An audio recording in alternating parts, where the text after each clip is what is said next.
This is a seminar about simple, sustainable weight loss. So, 95% of the people who lose weight gain it back. That's another statistic with the current methods of weight loss. If you guys seen the before and after pictures, well, this is how they should look. Before, after, and then after, after. So, does anyone else see a problem with what's going on in the weight loss industry so far?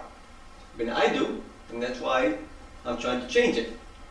So, the question is, how can we be spending so much money on weight loss products and services and we have absolutely nothing to show for it? Now, is there something wrong with the people, or is there something wrong with the methods? That's a debate I've been having for many years with a lot of my colleagues, and usually when I mention to people, well, diets don't work, the reaction I give from a lot of nutritionists is that they work, just people can stick with them. So it's not the diet's fault that a person cannot follow it.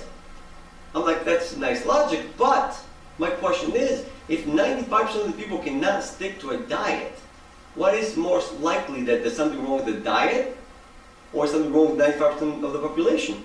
I'm here to tell you there is no weight problem.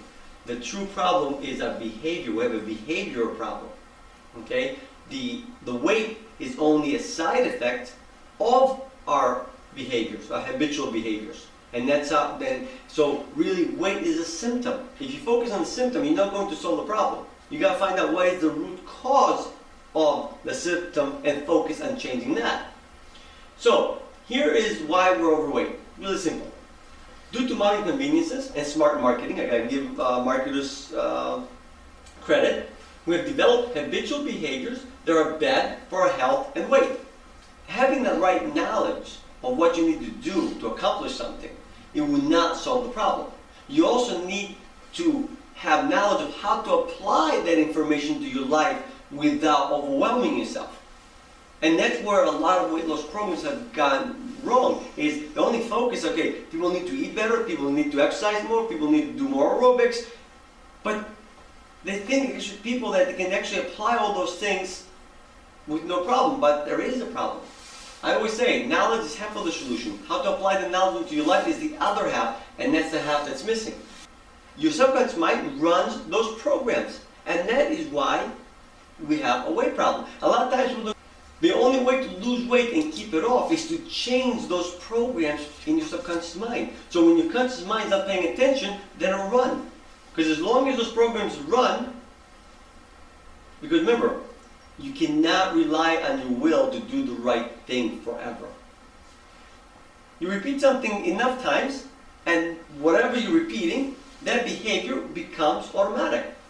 Look at how you learn how to ride a bike. How many times you just get up on the bike and learn how to ride? Of course not. You fell down a few times. And then sooner or later, by repeating the process, it became, your muscle learned what you need to do, and it became habitual. Now you can do it with, well, not with your eyes closed, but it'd be bad. Because when you say, I'm going to try, you failed already. Because try implies that you might fail, that you don't truly believe this is possible.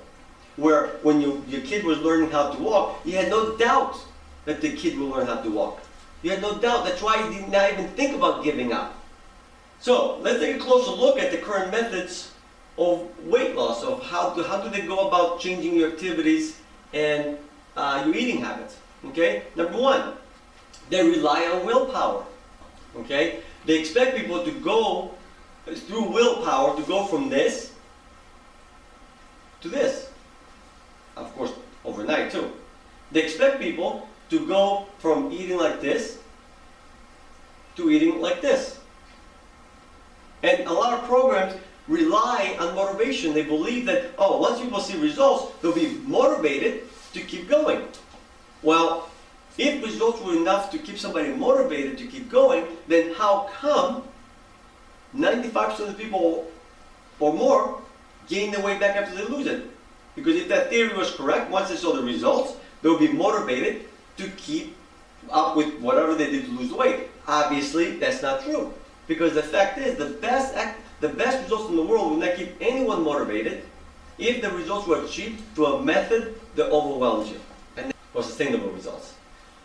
The next mistake, they use the scale as a success indicator. Okay, that's a catch-22. That's one of the biggest mistakes I see the weight loss industry makes. Yes, I understand. We want to lose weight. I got that. But like we said before, weight is not the problem. Weight is a symptom. So you're focusing on the symptom. The same thing in this. You got to focus on the actions you got to take in order to lose the weight. Many weight loss and fitness programs are based on misinformation. That's another big issue. For instance, you need to work out hard to get results. That's one of the biggest misinformations that I see spread by a lot of fitness professionals. Okay, I can name quite a few exercise programs. You see them advertised on TV that push this no pain, no gain attitude. And what happens is, again, you burn out. The other thing too is that you don't need to work out that hard to get results. Unless you, again, you're trying to join the next Olympics, different story. Because if you look at healthy regions around the world, including the one I was raised on, nobody ran, unless somebody was chasing them. But nobody ran. People walked. Also, they're trying to tell people to eat less by measuring food, counting calories.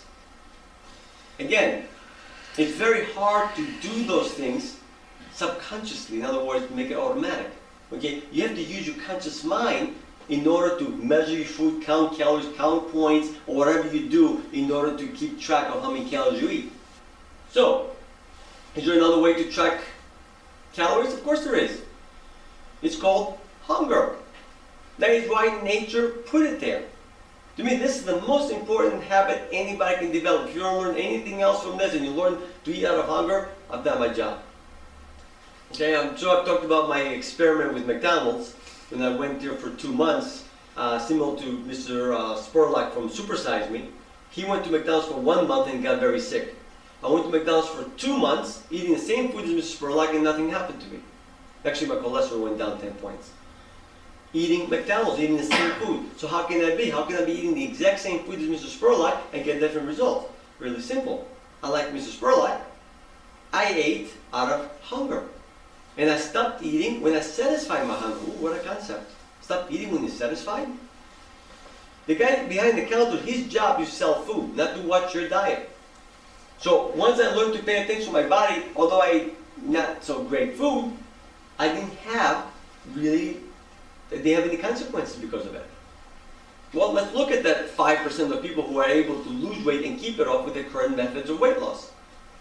And this is what you're going to find. They spend most of their free time in the gym or exercising or thinking about exercising. Okay? All they talk about is how many calories they should be eating, what I'm going to eat, what's for lunch, what's for dinner, what's for breakfast.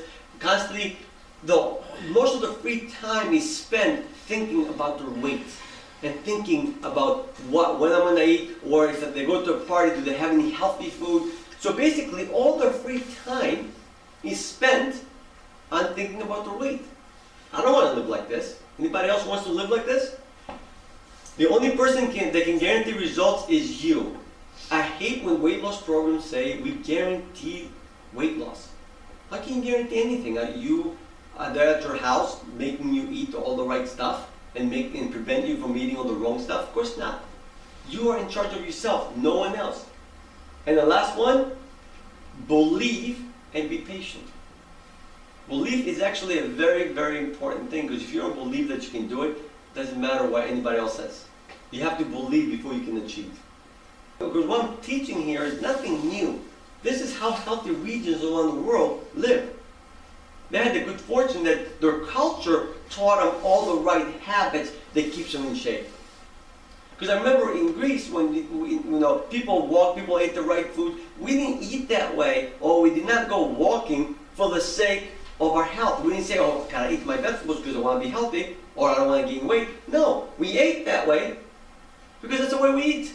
And that's the only way sustainable weight loss is achievable, is make your daily life include all these habits that keeps you in shape. So you have to think about it. Okay, so sustainable weight loss, I'm a true believer in this. Sustainable weight loss is possible at any age, but it requires a little patience and the right attitude.